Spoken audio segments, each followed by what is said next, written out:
Hello there, this is Welsh ASMR 82. Hey, how you doing? I haven't done a tour guide in a little while, so I thought today we would check out this one I bought just for you, actually, and for me, because I'm hoping to go to Italy for my birthday this year. It was new last year when I bought it, so I've been sitting on this for a while. I also have a Polish one, so if you want me to do Poland's tour guide in the next couple of weeks, then do write a little comment for me, please. So this is by DK Books, Dorling Kindersley. They do some really lovely ones. I love their books, and I also like the Lonely Planet series as well. So like most of them are either Dorling Kindersley or Lonely Planet. You've seen quite a few of them. The France one and the UK one, or Great Britain one that I did, are both Dorling Kindersley, and the Germany, Scandinavia and Netherlands ones are all Lonely Planet. Without further ado, some beautiful pictures, everyone, of Italy. So that's obviously the Colosseum. I've been in the Colosseum, that's in Rome. That looks like the Po Valley or something. That's almost surely Venice. Some beautiful beach somewhere. I'm gonna guess that is somewhere like Capri or something. And that's gonna be like Lake Como or Lake Garda, isn't it? Let's find out. Oh, I think they would give credits for the reason I guessed.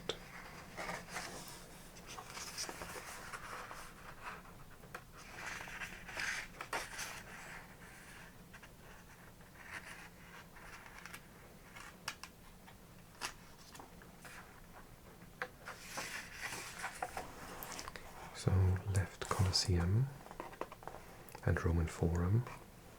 Previous page, Langhe Vineyards. Oh god, that's so beautiful. Piedmont on the front cover.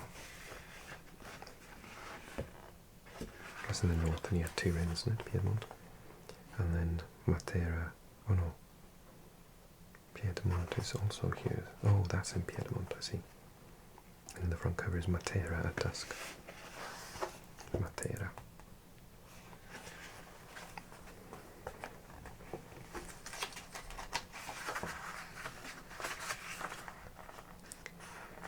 Okay. Yeah, that's almost the same picture, isn't it? That's a picturesque canal in Venice lined with boats.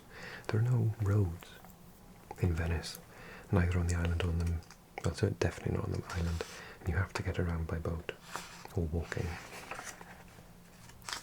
Reasons to love Italy. Like, why would you need reasons to love Italy? It is just beautiful. I mean, look at that. Piazza San Pietro at dawn.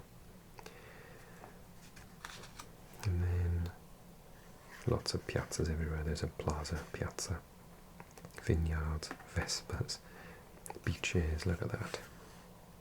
Goodness me. The Duomo.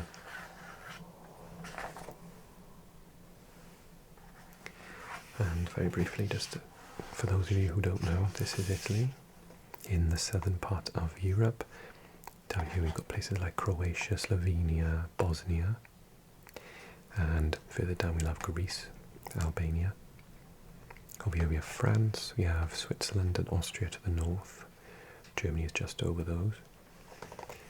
This is Corsica, France, and Spain is just over here. We have two main large islands, Sardinia, in Italian Sardinia, and Sicily, in Italian Sicilia, I think so. And then we have all these different districts. Can't remember what they're called. They're not states, are they? Stati? I don't think so. So Valle d'Aosta and Piedmont, Liguria, Emilia-Romagna, Lombardia, Trentino Alto Adige, Veneto and Friuli, Le Marche, then what's this one called? Is it Toscana? Umbria,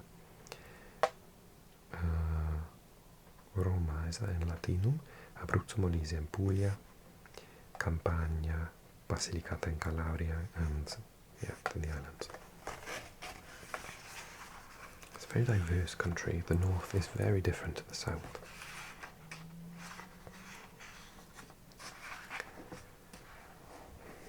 I wish I were a good photo taker. I could do. I'd walk through there and not even consider taking a photo. I kind of live in the moment though. I'm not a big photo taker in general. We don't have enough time in the world to look at every page in this book. There's so much going on, but I will flick through it and maybe I'll come back and do another one. Another video. We'll see. Oh god. One of the best things about Italy is the food. I've been to Pisa.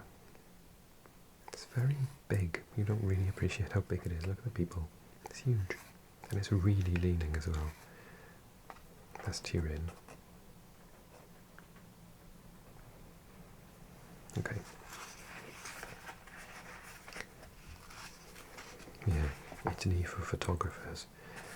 I don't have a photographer's eye, unfortunately. Okay, let's see where this takes us. It'll probably go north to south. Oh no. Oh yes, I suppose it has Venice. Oh no, hang on. So it starts off with Venice, I think. So my brother is going to go to Venice with his wife this year. So Venice is over here, look. And it's in a natural... It's the word... It's not a bay. What's the word? Lagoon. And there's an island. It's very beautiful, but of course it is sinking slowly.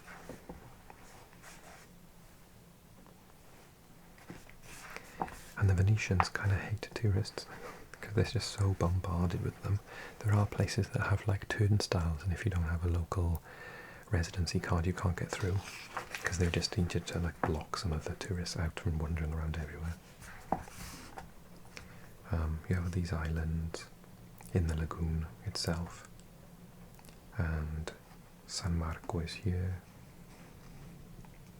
San Polo, Santa Croce,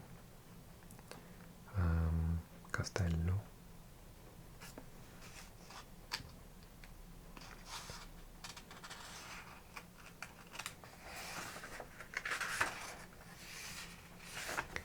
so then you've got all the bridges, modern marvels, things like Tadao Ando, the architect who designed the Teatrino di Palazzo Grassi, Santiago Calatrava, designer of metallic Ponte della Costituzione, and Carlo Scarpa, who realized many of Veneto's most iconic buildings, all left their marks in this ancient city.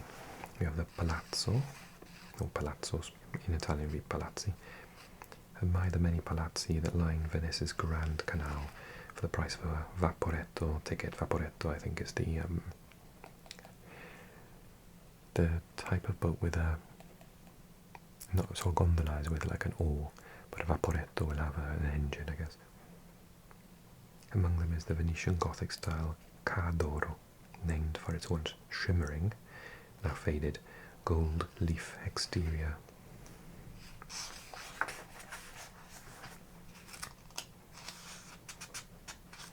A nice gelato ice cream.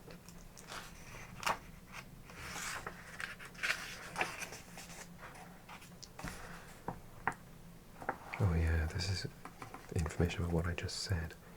So it says, from the cruise ship crowds and pollution to moto ondoso, the destructive wave action caused by speeding motorboats, the city is under a lot of strain. Consider your transport options carefully to limit your impact, and opt for public transport wherever possible. Cruise ships are a particularly contentious issue. Deemed a threat to the lagoon ecosystem, large cruise ships were banned from entering the Giudecca Canal in 2021. There are multiple organisations working to protect Venetian heritage as well as its fauna and flora. The largest is Save Venice, whose dedicated team restores architecture and artworks, funded by the generosity of wealthy benefactors.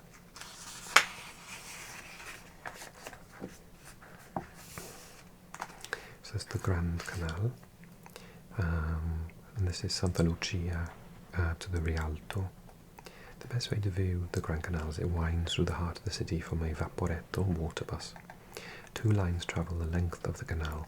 The palaces lining the waterway were built over a span of 5 centuries and present a panoramic survey of the city's history.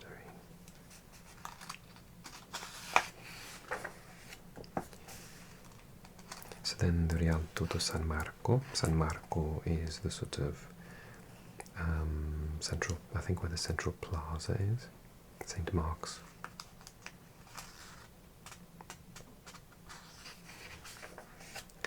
Basilica di San Marco. Yeah, this is the Palazzo, so the Piazza San Marco here. I remember seeing it in James Bond once.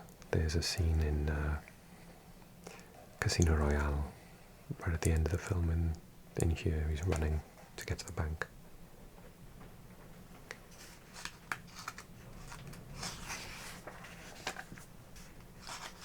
Yes, I'm a James Bond fan. Palazzo Ducale. The exterior of the palace bathed in early morning sunlight. Now, we could stay in Venice all day. Let's keep going. Yeah, it's literally like 20 pages of Venice. Okay, Veneto to Friuli. Let's read in Padua's there. Verona. Some beautiful places. We'll definitely have to do this book again. Just so many places to go and see. Look at that. I don't think that when you think of Italy, you think of massive mountain ranges, but in the north of Italy are I nearly said the Andes Mountains there in South America. The Alps.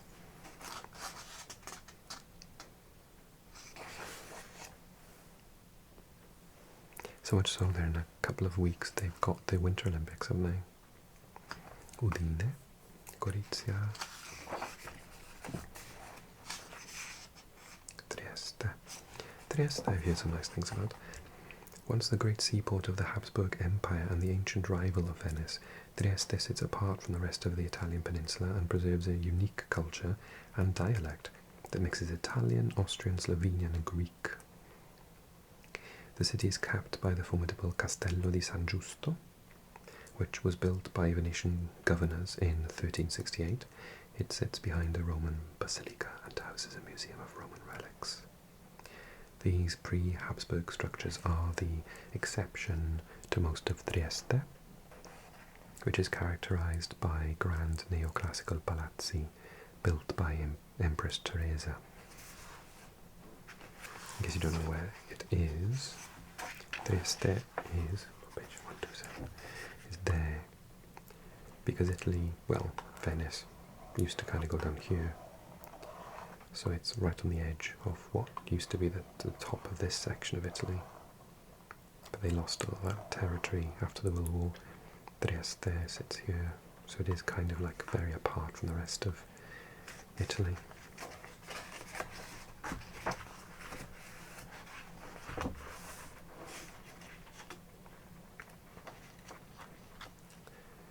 Milan, okay. Love a good map. If you don't know where Milan, or Milan, yeah, Milan, is here. I think I was pronouncing incorrectly, Milan. I think we say in English, don't we? Milan is the name of the football club in Italian, Milan. Yeah, Milan is here, in the north, which may surprise some people. We have the Piazza del Duomo, here in the middle. Palazzo Reale, Palazzo Marino, Galleria Vittorio Emanuele il II. It's one of my It's on my list of places to go. So my brother is heading here, as well as a couple of other places, Venice and Milan. And I want to go here. I said you must go there. This is the Italy's oldest shopping centre. Imagine your shopping centre looks this ornate. Galleria Vittorio Emanuele II was designed by architect Giuseppe Mengoni in 1865. They've been shopping for a long time in Italy. The ceiling is glass vaulted. You can't see the crease of the page, unfortunately, but it's absolutely stunning, this roof is. While the floors have mosaics of the signs of the zodiac. Step on the genitals of Taurus, or Taurus, for luck if you're on the hunt for a bargain, though you're unlikely to find one among the designer stores here, so like Chanel and Louis Vuitton and stuff. Steels are also rare at nearby department store La Rinascente, but it's still worth a browse for the views of the Duomo from the 7th floor food hall. The Duomo. This is Milan's cathedral. Took almost 430 years to complete. Construction began in 1386 with the city's bishop Antonio da Saluzzo as its patron. Duke Gian Galeazzo Visconti invited Lombard, German and French architects to supervise the works and insisted they use Cantolia marble. Quite glad he did, look how beautiful it is. Which was transported from Lake Maggiore along the Navigli canals.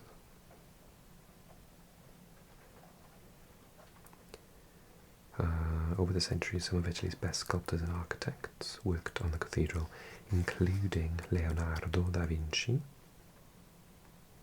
The cathedral was consecrated in 1418, yet remained unfinished until the 19th century when Napoleon, who was crowned King of Italy here, had the facade completed.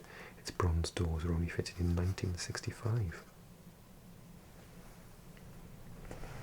And at the top you have La Madonnina, standing at the roof's highest point.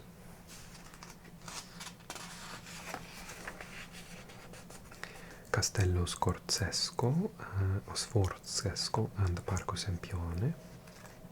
It's the wind howls outside.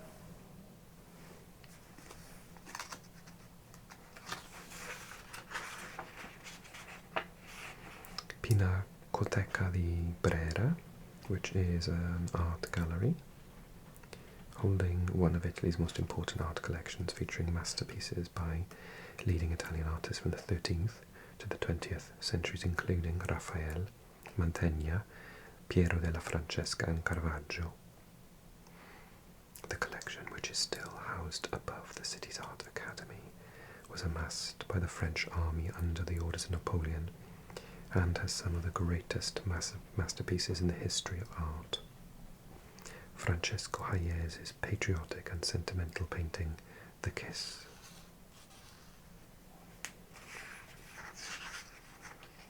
Oh, and there's a sculpture of Napoleon himself there, look, as Mars, the peacemaker, in the courtyard of the museum.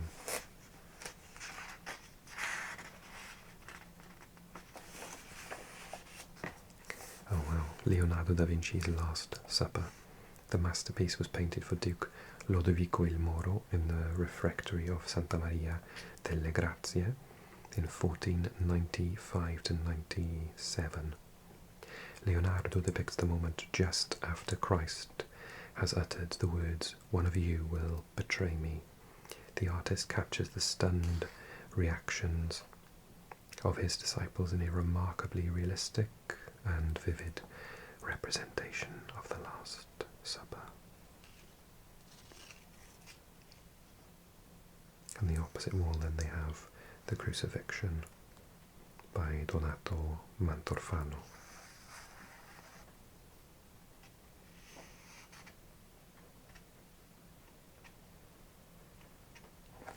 This is interesting. It says, it was not the humidity but the method used by Leonardo, tempera forte, that caused the almost immediate deterioration of the Last Supper. As early as 1550, the art historian Vasari called it a dazzling blotch and regarded it as a lost work. There have been many attempts to restore it, but in retouching the picture, further damage was of 10 done. Oh, often done. So there was a space. It was often done. The 7th restoration ended in spring 1999. While it may lack the original vibrancy, its emotional impact remains. This is Milan, Cremona, Brescia, Bergamo, Lake Maggiore, Monza, Certosa di Pavia, Lake Garda, absolutely stunning, close to the mountain ranges. Lake Como, equally.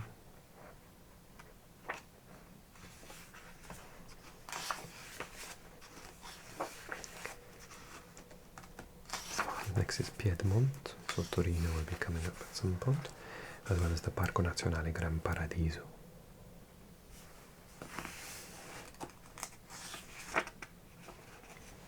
It is possible to walk through a stone garden, an open-air museum explaining the rocks in the area, and up to the Cascata dei Lilas, a fantastic waterfall. The ibex, that's a type of deer with horns. The endangered alpine ibex is a species of wild goat, that lives largely above the tree line of the Parco Nazionale Gran Paradiso. Ibexes tend to live in herds of around 10 to 20 individuals. The males, identified by their long curved horns, only join with female herds during breeding season, which starts in late autumn. Groups are often seen around Col Lawson at dawn and dusk, and also around Pont. Sightings are particularly common during the summer months.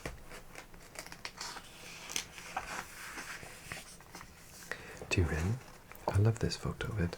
So the 19th century Mole Antonelliana dominating Turin skyline. So here is, the beautiful church, but if you look carefully in the background you can see the mountain ranges of the Alps. Absolutely stunning. So the Mole Antonelliana, Museo del Cinema. This building is an unmissably tall landmark on Turin skyline. It looks like a glorified lightning conductor. Indeed, in 1953, an electrical storm damaged the top, which was replaced. Mole, by Alessandro Antonelli, was meant to be a synagogue. On its completion in 1889, the city left it for years without a use, before it eventually housed the Risorgimento Museum between 1908 and 1938. Stunning building, look. For dazzling 360-degree views over the city and the Alps, take the panoramic lift up to the 85-metre, 278-foot high outdoor viewing deck. You have the Palazzo Madama, which is here, depicted here down the bottom. The Palazzo Carignano, Museo Egizio, Piazza San Carlo. Then we have the Parco del Valentino, Moleso here, Antonio Liela, Teatro Reggio, Armeria Reale, Duomo, Musei Reali, Torino.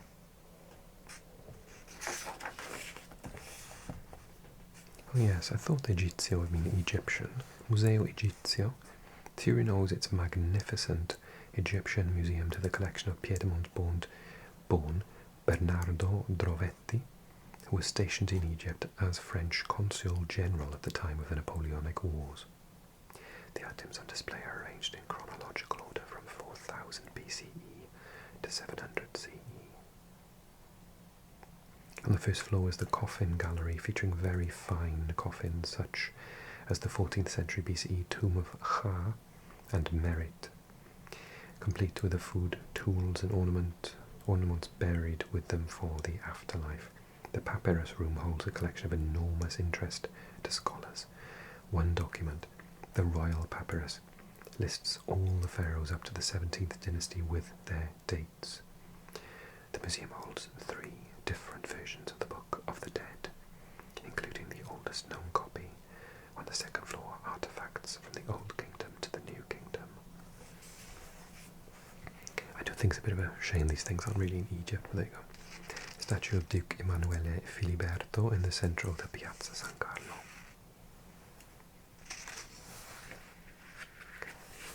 Okay. Novara, Asti, Alba, Cuneo, Le Langhe, Liguria.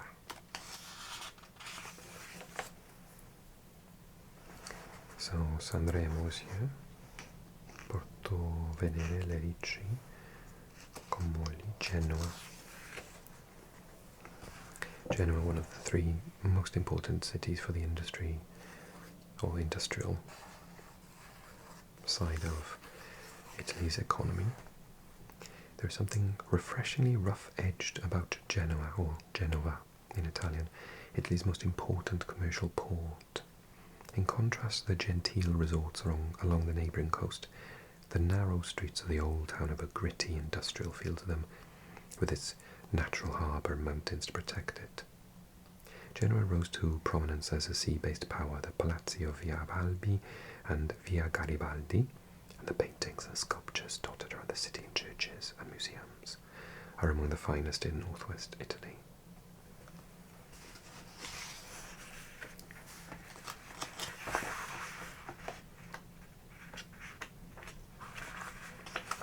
This area at the top here, the Cinque Terre, the 5 villages, Monterosso, Almare, Vernazza, Corniglia, Manerola and Riomaggiore, are just absolutely stunning. Here, near La Spezia.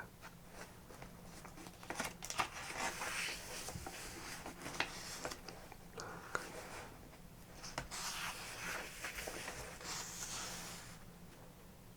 Porto Venere.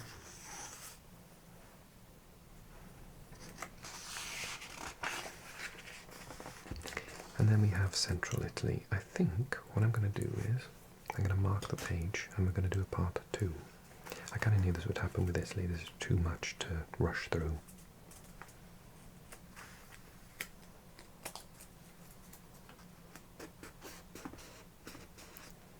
So I'll do part 2 soon, and we'll look at central Italy, starting with Rome, and then we'll move on to the south, where we'll go through Naples, Vesuvio, and all of that is just Rome. There's a lot going on in Rome, to be fair. And then Florence, yeah, the central part. And all the other places, look. So much more to look at. Siena. Where else? San Gimignano. I mean, I need to look at the south and the islands. So I'm going to stop there and we will continue this again. I hope you enjoyed this video. If you did, do me a favour and click like, please. And let me know if you are looking forward to part 2 in the comment section. Tell me if you've been to Italy, what your favourite part was. If you haven't, where would you like to go? It is one of the most beautiful countries. I'm looking forward to visiting it this year. And if you speak Italian, don't forget I have another channel for ASMR in Italian, because I'm learning. So do check that out as well. Don't forget to subscribe if you've made it this far. Clearly you enjoyed this video, and I've got plenty more. There's a playlist of these videos. I've got quite a few already. Germany, the UK, I think I've done, where else? Scandinavia, the Netherlands. And if you want to see Poland, let me know in the comments section below. Big hello and thank you to all of those people joining me on Patreon for their extra 2 videos a month, one a little ramble and another one an exclusive geography ASMR video that I never release on this channel. There are loads, that because I've been doing it for about 2 years now, so there are like at least 12 to 24 videos you haven't seen, so join on Patreon to see those as well.